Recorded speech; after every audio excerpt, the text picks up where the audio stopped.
ناظرین گرامی السلام علیکم ورحمۃ اللہ وبرکاتہ۔ سیدھی بات کے تازہ ترین پرائم ٹائم میں آپ لوگوں کا استقبال ہے۔ ناظرین گرامی، میں انصار عزیز ندوی اس وقت آپ لوگوں کے سامنے ایک اہم ترین موضوع پر گفتگو کرنے جا رہا ہوں۔ تفصیلات میں جاؤں اس سے پہلے آپ سے جو درخواست ہوتی ہے اس پر توجہ کرنے کی اپیل کروں گا۔ ناظرین گرامی، اللہ تعالیٰ نے انسان کی جسم میں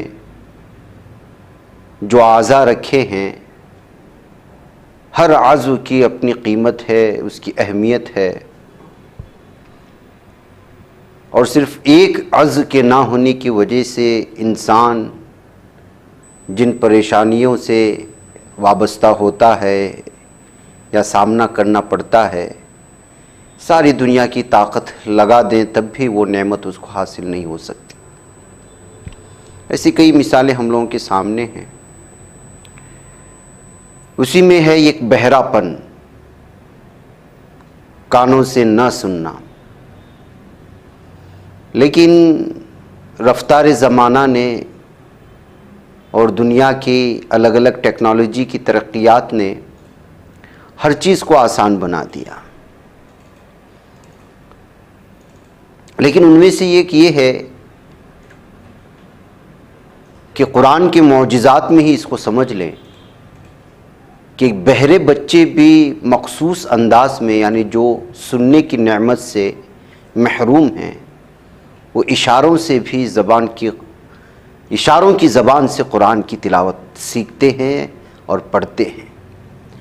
ایسا ہی ایک بہت بڑا مدرسہ انڈونیشیا میں ہے جو بار بار سرخیوں میں آتا ہے، تو سوچا کہ اس کے حوالے سے میں آج اس کی تفصیلات آپ لوگوں کے سامنے رکھوں۔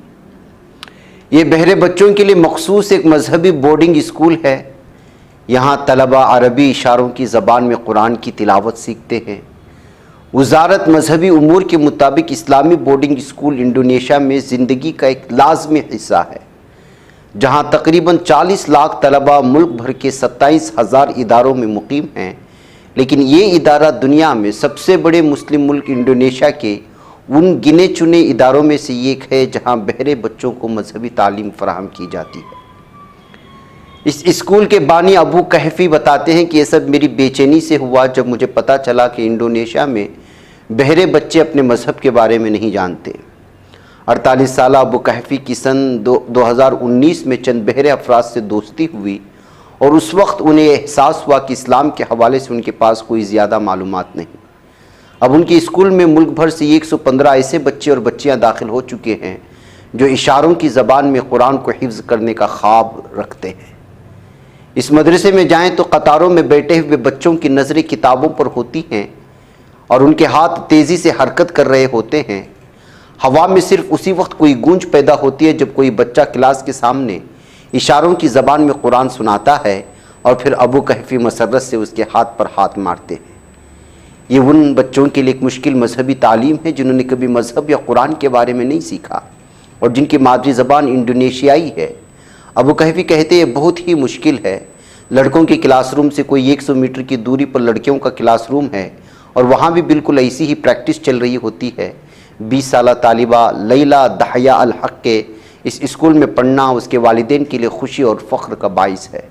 وہ اس اسکول کی سب سے پرانی طالبہ ہے۔ وہ بتاتی ہے، میں اپنی ماں اور باپ کے ساتھ جنت میں جانا چاہتی ہوں اور میں اس جگہ کو بھی چھوڑنا نہیں چاہتی۔ عام مدارس میں بچے متن کو اونچی آواز میں پڑھتے ہیں اور آیات کو حفظ کر لیتے ہیں، لیکن سماعت سے محروم بچوں کو 30 حصوں پر مشتمل قرآن کے ہر حرف کو بڑی محنت کے ساتھ یاد رکھنا پڑتا ہے۔ 13 سالہ محمد رافع 2 برس قبل یہاں داخل ہوئے تھے۔ وہ قرآن کے 9 پارے حفظ کر چکے ہیں۔ ان کا ایک مترجم کے ذریعے کہنا تھا، میں یہاں بہت خوش ہوں، گھر میں میرے لیے بہت خاموشی ہوتی تھی کیونکہ وہاں سب نارمل ہیں اور کوئی بھی بہرا نہیں ہے۔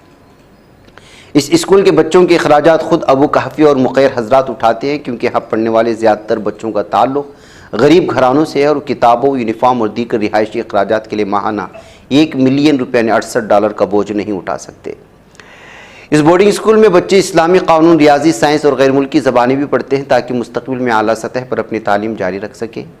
اس اسکول کا معاشرتی اثر یہ بھی ہے کہ ان بہرے بچوں کے اعتماد میں اضافہ ہو رہا ہے، جنہیں اکثر امتیازی سلوک کا سامنا رہتا ہے۔ زین العارفین کا 11 سالہ بچہ اس اسکول میں پڑھتا ہے، وہ بتاتے میرے بیٹے میں بہت کم خود اعتمادی تھی، وہ جانتا تھا کہ وہ مختلف ہے، لیکن وہ جب سے یہاں آیا ہے اسے لوگوں کے سامنے آنے میں شرم محسوس نہیں ہوتی۔ اس نے مجھے بتایا کہ خدا نے اسے ایسی ہی بنایا ہے اور اس نے خود کو اس حالت میں تسلیم کر لیا ہے۔ تو ناظرین گرامی، اس طرح کے سننے سے محروم بچوں کے لیے مخصوص یہ مدرسے کی تفصیلات الگ الگ انداز میں سامنے آ رہی تھی، تو سوچا کہ اس طرح کے مدرسے سے بھی آپ لوگ واقف ہو جائیں۔ ویسے نابینا طلباء کے لیے تو خود ہمارے بھارت میں کئی مدارس کھل چکے ہیں، اور اس سلسلے میں آپ بارہا سننے بھی ملتا ہے۔ یہ پہلا یا ممکن ہے کہ ہمیں علم نہ ہو، لیکن انڈونیشیا کا یہ بہرے بچوں کے لیے مخصوص ایک مذہبی بورڈنگ اسکول اس وقت مختلف سرخیوں کے ساتھ اخبارات میں شائع ہو رہا ہے۔ مجھے اجازت دیں۔